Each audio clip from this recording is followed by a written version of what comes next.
10 నిమిషాలు టైం పడుతుందండి. ఎక్కువ టైం కూడా పట్టదు. హెల్తీగా అయిపోతుంది. టేస్ట్ కూడా చాలా బాగుంటుంది. పిల్లలకైతే ఫేవరెట్ రెసిపీ అయిపోతుంది. అంత టేస్ట్గా ఉంటుందండి.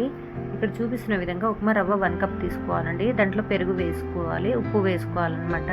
ఉంటే కొంచెం ఓట్స్ కూడా వేసుకోండి. బ్యాటర్ కొంచెం థిక్గా వస్తుంది, బాగుంటుందన్నమాట. నా దగ్గర అవైలబుల్ లేకుంటే నేను ఉప్మా రవ్వతోనే చేశాను. మా పాప అడిగిందనమాట, కావాలి మమ్మీ అంటే నేను చేశాను.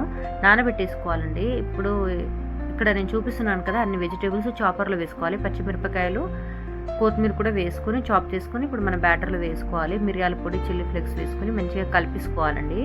కలిపేసుకున్న తర్వాత మనం ప్యాన్ పైన నెయ్యి అప్లై చేసుకుంటున్నాను అనమాట. హెల్దీ చేస్తున్నాను కాబట్టి మీరు ఆ ప్లేస్లో కొంచెం ఆయిల్ కూడా వేసుకొని ఈ విధంగా ప్యాన్కి మొత్తం అప్లై చేసుకోవాలండి. అప్లై చేసుకున్నాక ఈ విధంగా మనం బ్యాటర్ వేసుకోవాలి ప్యాన్ పైన.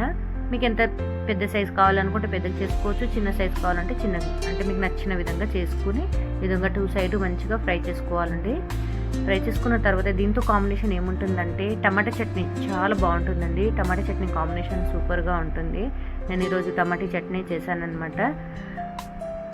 పిల్లలు ఏ వెజిటబుల్ ఇష్టపడని వాళ్ళు ఈ విధంగా చేసి ఇవ్వండి, హ్యాపీగా ఎంజాయ్ చేస్తారండి.